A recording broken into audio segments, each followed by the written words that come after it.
बहुधा विवाचसम नाना धर्मानम। आनंद आ गया सर। मोहम्मद खान साहब को क्या बोले हैं। अभी जिनको हम सुन रहे थे ऐसा लग रहा था कोई पुरातन ऋषि बोल रहा है। धर्म पुराण, द एसेंस ऑफ इंडिया। कि भाई शिवराज जी को कैसे धन्यवाद दूं जब उनके सचिव उनके ऑफिस से मुझे फोन गया।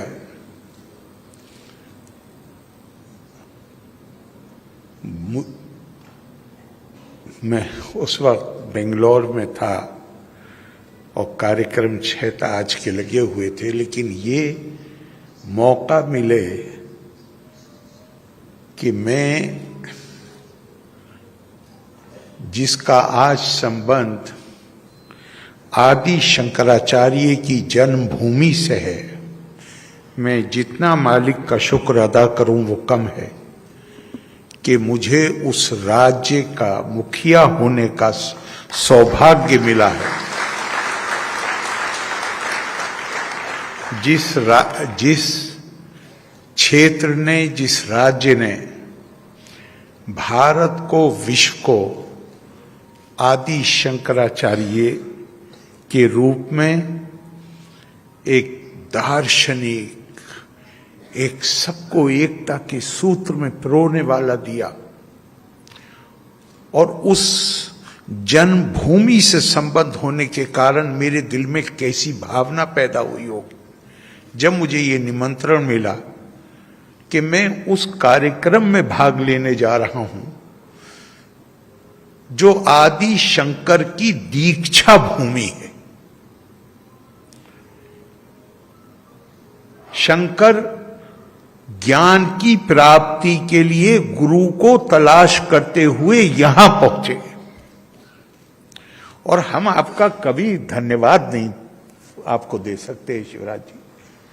जिस तरह आपने जो कल्पना की है और जो आप प्रोजेक्ट बना रहे हैं ओंकारेश्वर में, जब मुझे आज शाम पांडे जी ने पूरी चीज सुनाई तो पहली चीज जो मेरे दिमाग में आई, ये कोई मध्य प्रदेश तक सीमित नहीं रहेगा आपका प्रोजेक्ट, ये भारत तक भी सीमित नहीं रहेगा,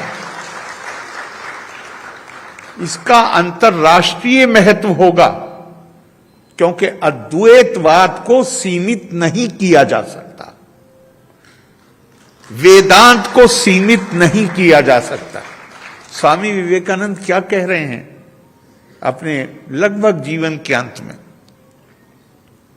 माई mission can be explained in few simple words. I want to teach unto mankind their divinity and its manifestation in all movements of life. मैं पूरी भारत नहीं कहा, मैं पूरी मानवता को ये पाठ पढ़ाना चाहता हूं कि वो दिव्य हैं, वो साधारण नहीं है, दिव्यता उनके अंदर निहित है, और इस दिव्यता का प्रकटीकरण जीवन के हर क्षेत्र में होना चाहिए। मुझे 83-84 में स्वामी विवेकानंद को पढ़ने का शौक हुआ, और वो स्वाभाविक था कि चंद सालों के बाद जब मैंने आदि शंकराचार्य को पढ़ा तो मैंने कहा स्वामी विवेकानंद वही तो कह रहे हैं जो आदि शंकराचार्य ने कहा है। लेकिन भारत के इन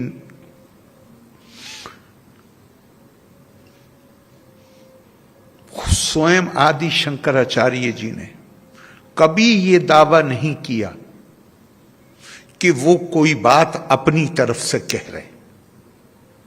उन्होंने सनातन के जो बुनियादी सिद्धांत हैं उनको समय गुजरते हुए जिस तरह हमें रोजाना इसकी जरूरत होती है कि हम अपने आप को साफ सुथरा करें। दिन में 2 बार भी करते हैं। इसी तरह किसी भी व्यवस्था को, किसी भी दर्शन को, किसी भी समाज को इसकी जरूरत होती है कि समय गुजरने के साथ जो धूल इकट्ठी हो जाती है, जो जिसे अंग्रेजी में एक्रीशंस कहते हैं, उनको साफ किया जा सके। अवतार के रूप में केवल भगवान राम और भगवान कृष्ण नहीं आए हैं, बल्कि इस संस्कृति पर जब भी धूल जमी है उसको हटाने के लिए आदि शंकराचार्य और स्वामी विवेकानंद भी आए।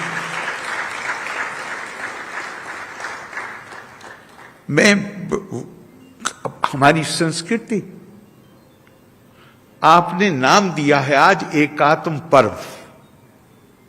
हमें एकता की, हमें नहीं, दुनिया में कहीं भी क्या कोई इंसान अकेले रह सकता है?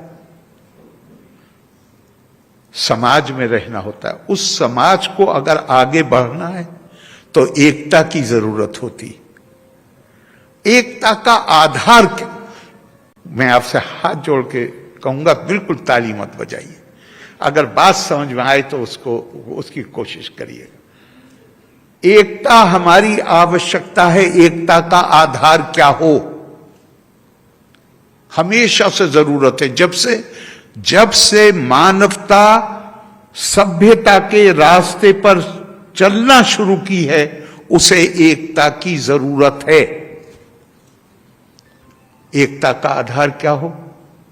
आप विभिन्न संस्कृतियों को और सभ्यताओं का अध्ययन कीजिए तो पता चलेगा कि उन्होंने अपने जो आरंभ काल है उसमें या तो अपने वंश, लिंग को, रेस को, अपनी त्वचा के कलर के आधार पर कहा हम एक जैसे हैं।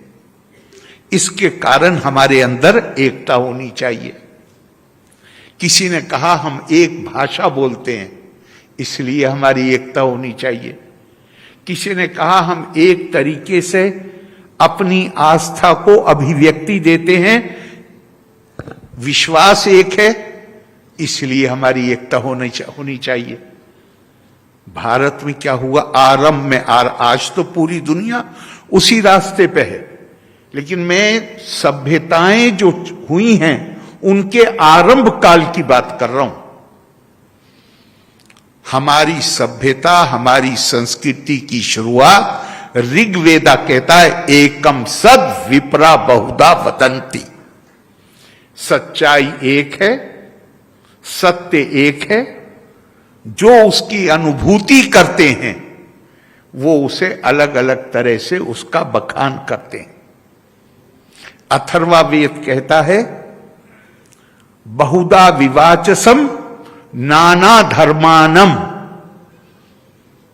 पृथ्वी सूक्त में जहां हम इन्वोक कर रहे हैं मदर अर्थ को, आवाहन कर रहे हैं कि हमें समृद्धि से परिपूर्ण कर दे, वहां हम कहते हैं कि जिस तरह, हे पृथ्वी मां, जिस तरह आप अलग अलग भाषा बोलने वाले, अलग अलग आस्थाएं रखने वाले, अलग अलग तरीके से उसको अभिव्यक्ति देने वाले, और हिंदुस्तान में ये कोई आश्चर्य की बात नहीं है। एक परिवार में 2 बहनें, एक शनिवार को व्रत रखती है, एक मंगलवार को व्रत रखती। एक परिवार में 2 भाई, एक हनुमान जी के मंदिर में जाता है, दूसरा गणेश जी के मंदिर में जाता है। उसको लेके कोई झगड़ा नहीं होता। ये ऐसा क्यों हुआ है? ऐसा इसलिए हुआ कि, और अभी स्वामी जी कह रहे थे, बल्कि मैं देखा हमारे माननीय मुख्यमंत्री जी का की स्पीच जो वीडियो चला था, संतो भूमि तपसा धारयंती। धर्म अगर समाज के टिकाऊ के लिए जरूरी है तो संतों के लिए तो कहा गया है कि ये भूमि के टिकाऊ के लिए जरूरी। क्यों? ये हमारा मार्गदर्शन करते हैं, और इन्होंने जो हमारा मार्गदर्शन किया वो ये था, इन्होंने कोई सिद्धांत नहीं दिया, इनकी तपस्या के नतीजे में इन्होंने एक नैसर्गिक सिद्धांत को खोजा, और वो ये खोजा कि नेचर का जो कानून है नैसर्गिक, वो विविधता की स्वीकार्यता, विविधता का सम्मान और विविधता को हर तरह से स्वीकार करना है। और इसीलिए भारत आज तो दुनिया में पिछले हम बाज वक्त हमें ऐसा लगता है कि दुनिया जो आज हम देख रहे हैं शायद ऐसी थी। नहीं, ये दुनिया में जो डाइवर्सिटी ऑफ प्लूरलिज्म जिसे हमारी भारतीय संस्कृति में बहुधा कहा गया है, ये भारत में इसका इतिहास 5000 साल या उससे भी पुराना है। लेकिन दुनिया में ने अपनी जरूरत के तहत इसको पिछले 100-150 साल के अंदर स्वीकार करना शुरू किया। अब वहां पे जिस तरह हमें गर्व है अपनी संस्कृति पर, अपनी संस्कृति के जो सनातन सिद्धांत हैं उन पर गर्व है, यहां पर थोड़ी शर्म आती है। शर्म इसलिए आती है कि हम दुनिया को नहीं बता सके कि हमारे ऋषियों ने ये चीजें आज से हजारों साल पहले कही थी। भारत भूमि ये ज्ञान का केंद्र रही है।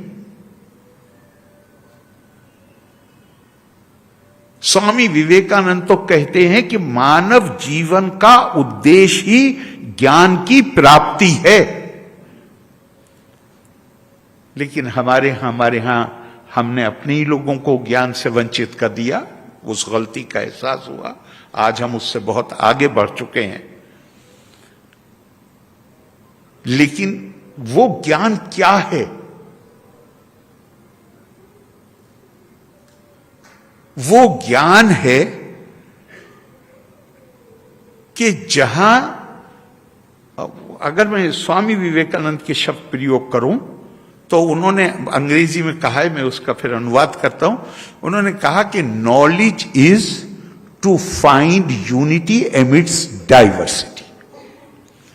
बहुधा के बीच में एकता को ढूंढ लेना, यही ज्ञान है। और ये ज्ञान हम जितना पढ़ते हैं तो मुझे बाज वक्त में महसूस करता हूं कि दुनिया में अकेली संस्कृति है जिसने मानवता का दिव्यकरण किया और देवों का मानवीयकरण किया। मनुर्भव जनिया दैवीयम जन्म। जितने अच्छे इंसान पैदा करोगे उसके नतीजे में दिव्यता पैदा होगी। और ये हम भूल चुके थे इसको। जगत गुरु आदि शंकराचार्य ने, हम आमतौर से बात करते हैं कि उन्होंने मठ तो उन्होंने ज्यादा बनाए हैं, चूंकि मैं अभी नहीं, 4 प्रमुख हैं, लेकिन अभी त्रिशूर में ही अकेले 3 मठ हैं जो उन्हीं के आशीर्वाद से बने थे, लेकिन 4 प्रमुख हैं। और हम कहते हैं कि देश के चारों हिस्सों में उन्होंने कायम करके और एकता कायम कर दी। उससे भी ज्यादा महत्वपूर्ण बात है, उन्होंने चारों वेदों से एक एक महावाक्य लेके उन चारों मठों को दिया। चारों अलग वेदों से वो 4 महावाक्य आते हैं, लेकिन सबका उद्देश्य एक, अहम ब्रह्मास्मि तत्त्वमसि, प्रज्ञानम ब्रह्मा, अयम आत्मा ब्रह्मा। हर किसी में एक ही संदेश देने की कोशिश की है कि तुम अपने आप को साधारण मत समझो, तुम्हारे अंदर जो क्षमता है, जो पोटेंशियल है, वो दिव्यता का है। और उस दिव्यता का प्रकटीकरण करने में अगर तुम कामयाब हो जाते हो तो तुम तो असीमित हो जाते हो। फिर मुझे अभी ये हमारी बच्ची गायत्री और राहुल, मैं समझता हूं बहुत सारे लोग ऐसे होंगे, मैं भी उनमें से हूं, जिनको जो हर उन्होंने लाइनें पढ़ी वो पूरी तरह समझ में नहीं आई, लेकिन आपने महसूस किया होगा कि वो लाइन समझ में नहीं आई, लेकिन पूरे शरीर में एक सिहरन सी पैदा हो जाती है। वो क्या चीज है? इतनी कम उम्री में मध्य प्रदेश पहुंचते हैं और जिस गुरु को ढूंढते हुए आ रहे हैं वो गुरु ही मिल जाते हैं, और वो कहीं पूछ लेते हैं तुम कौन हो? तो जो निर्वाण शतकम, मतलब समझ में आए या ना आए, इसे कि समझ में तो इतना आसान नहीं होता है, उसे तो बार बार पढ़िए तो उसके अंदर तो अर्थ के अंदर अर्थ नजर आता है। लेकिन उसमें जो एक शक्ति है, मनोबुद्ध अहंकार चित्तानीना, जो चिदानंद रूपा शिवोहम शिवोहम छयों के छयों में आता है, वो आखिर तो वो बुनियादी तौर पे एक संदेश है ये बताने के लिए कि तुम्हारे अंदर असीमित संभावनाएं हैं, अपने आप को कम करके मत देखो। और मुझे वो बड़ा रोचक प्रसंग लगता है कि जहां बनारस में सुबह को स्नान करके आ रहे थे आदि शंकराचार्य। जो लोग बनारस गए उन्होंने देखा होगा कि बनारस में गलियां थोड़ी संकरी हैं, अब तो बेहतर हो रही हैं। उन्होंने इस स्नान के बाद आ रहे थे तो सामने एक वहां पर एक कम्युनिटी होती है जो अंतिम क्रियाक्रम करते हैं, उनको चंडाल कहते हैं। वो एक चंडाल अपने 5 कुत्तों के साथ खड़े हुए थे। तो हमारी बहुत सी बातें हम करते हैं फैसला करके नहीं, आदत की जो हमारे संस्कार हैं, हमारी आदतें हैं, उसके प्रभाव में। मानिए आप सड़क पे जा रहे हैं, गाड़ी चलाते हुए एकदम से कोई सामने आ जाए तो आप फैसला करके ब्रेक नहीं लगाते हैं, इंस्टिंक्टिवली ब्रेक लगाते हैं गाड़ी में। तो इसी तरह आदि शंकराचार्य ने कह दिया उनसे चंडाल से कि ये सोच के कि शायद ये सोचा होगा कि मैं नहा के आ रहा हूं, गली बहुत पतली है, कहीं छू ना जाऊं, और कह दिया कि यहां से अपने आप को हटाओ, थोड़ा अलग को हो जाओ। वो भी बनारस का चंडाल था। उसने पलट के कहा शरीर हटाऊं कि आत्मा हटाऊं?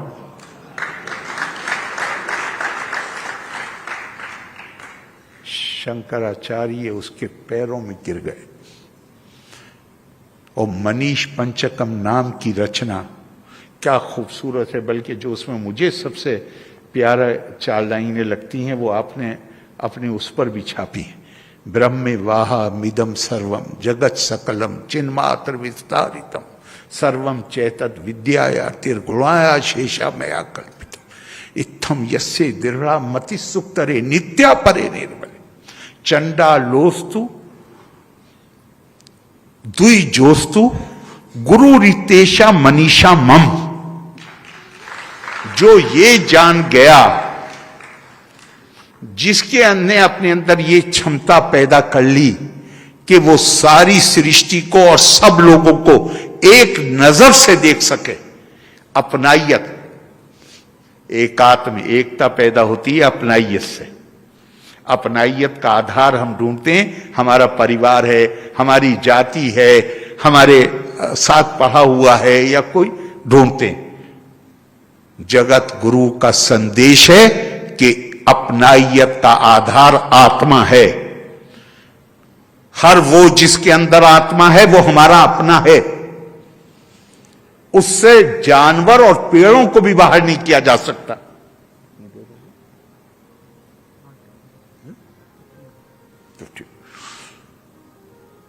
किसी को भी बाहर नहीं किया जा सकता। बल्कि मैं देख रहा था कि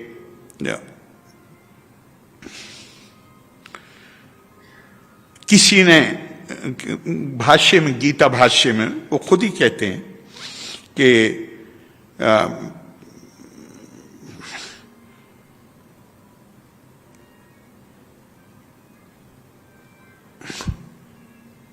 मोक्ष का अधिकारी कौन है?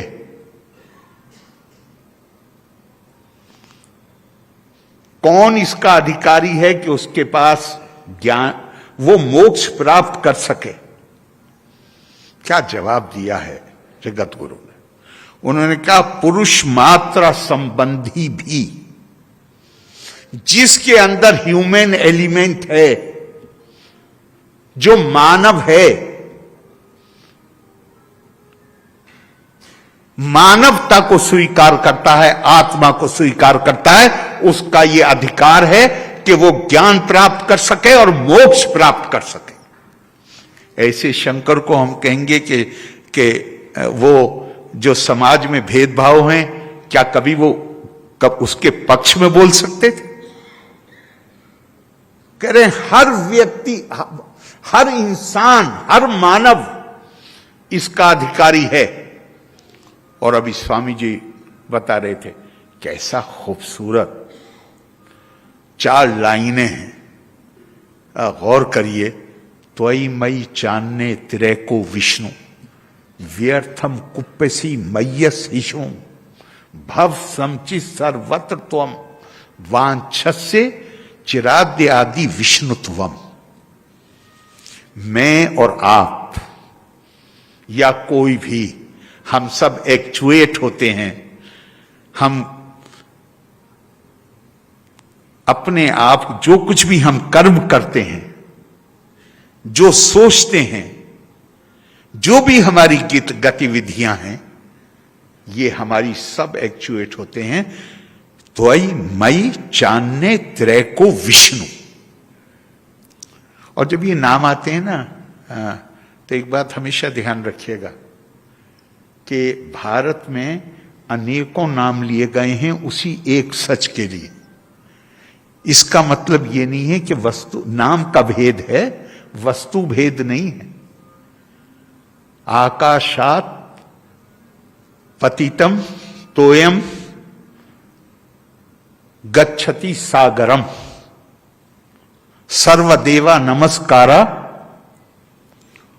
केशवम प्रीति गच्छति। चाहे जिसका नाम लेके नमस्कार करो, वो आखिर में जाके वो जो सुप्रीम गॉड हेड है, वो सब उसी के पास पहुंच जाता। तो यहां पे जो कहा गया कि हम सब आप उसी एक जो कॉस्मिक, जो लोग नहीं मानते उनके लिए मैं कहूंगा कॉस्मिक प्रोसेस, जो मानते हैं उनके लिए इटर्नल ट्रूथ, सुप्रीम ट्रूथ, हम सब उसी से ही संचालित होते हैं। जब हम सब उसी से संचालित हो रहे हैं, तो जगत गुरु कह रहे हैं कि उसी से संचालित हो रहे हैं। त्वयि मयि चान्ने त्रैको विष्णु व्यर्थम कुप्पसी मय्यस हिषु। फिर बिलावजे में ना तो नाराज हो किसी पर, ना उस पर कोई पीड़ा व्यक्त करो। अगर चाहते हो, विष्णुत्वम को प्राप्त करना चाहते हो, अपने उस देवीय तत्व को बाहर लाना चाहते हो, तो सबको एक ही नजर से देखने की कोशिश करो। आप माननीय मुख्यमंत्री जी, आप इस संदेश को, आपने बहुत बड़ा काम हाथ में लिया है कि आप इस संदेश को संस्थाओं के माध्यम से, और बल्कि एक और इसमें और मैं जोड़ दूं,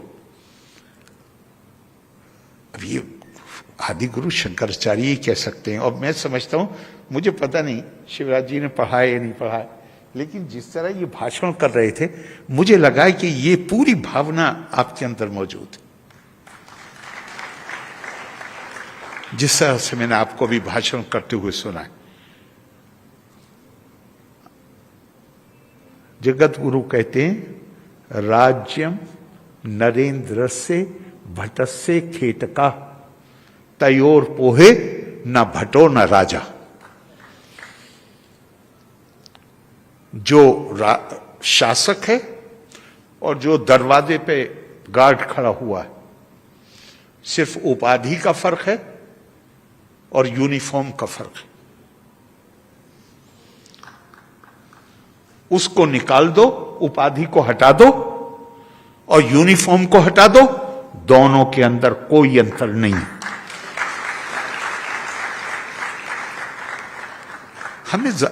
हमें जरूरत है या नहीं है कि हम इस शिक्षा को जानें?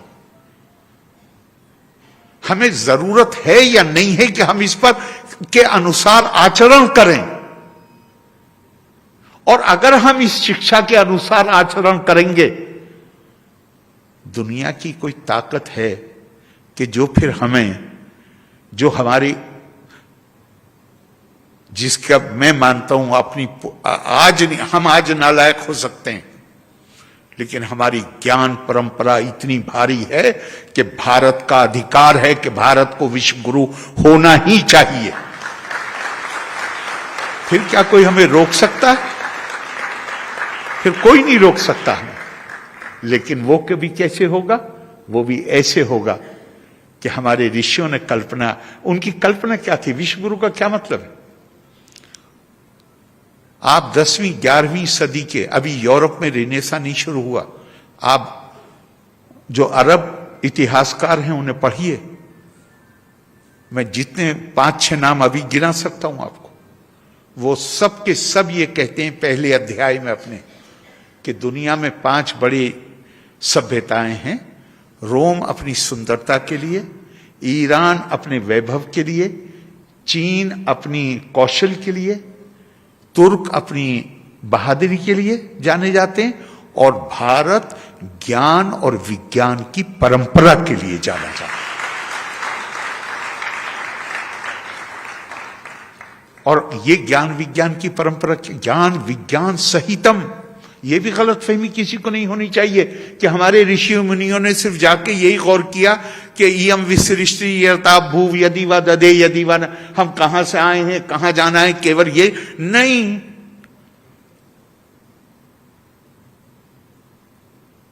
एस्ट्रोलॉजी की वो किताबें हैं, एस्ट्रोनॉमी की मैंने गलत शब्द प्रयोग किया, जैसे सूर्य सिद्धांत, जिनकी बुनियाद पे पूरी दुनिया ने स्पेस की रिसर्च की, वो भी हमारे इन्हीं ऋषियों की लिखी हुई हैं।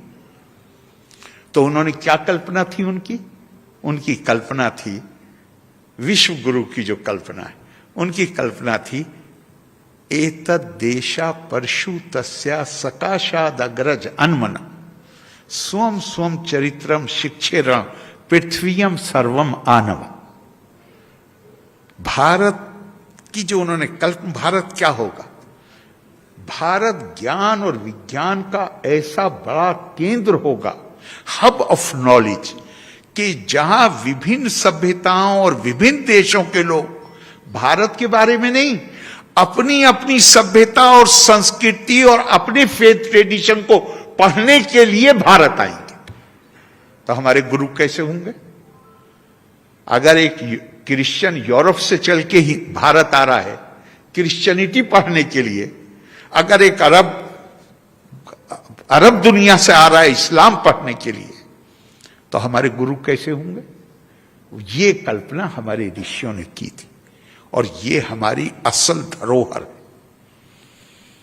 बाकी चीजें तो स्वामी विवेकानंद ने कहा, India has only 2 national ideals, renunciation, service, intensify her in these 2 channels, the rest will take care of itself।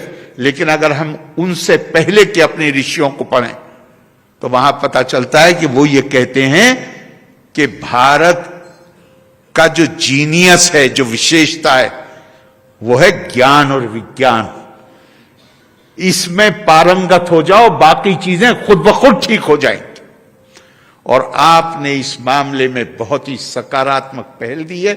मैं एक बार फिर आपको उसके लिए तो बधाई देता हूं, और आपने मुझे यहां बुलाया और इसमें शामिल किया, उसके लिए आपको दिल से कृतज्ञता व्यक्त करता हूं। लोका समस्ता सुखिनो भवन्तु। जय हिंद, जय भारत। देखते रहिए धर्म पुराण। यदि आपको ये वीडियो पसंद आए तो कृपया लाइक करें, सब्सक्राइब करें और बेल आइकन को जरूर क्लिक करें।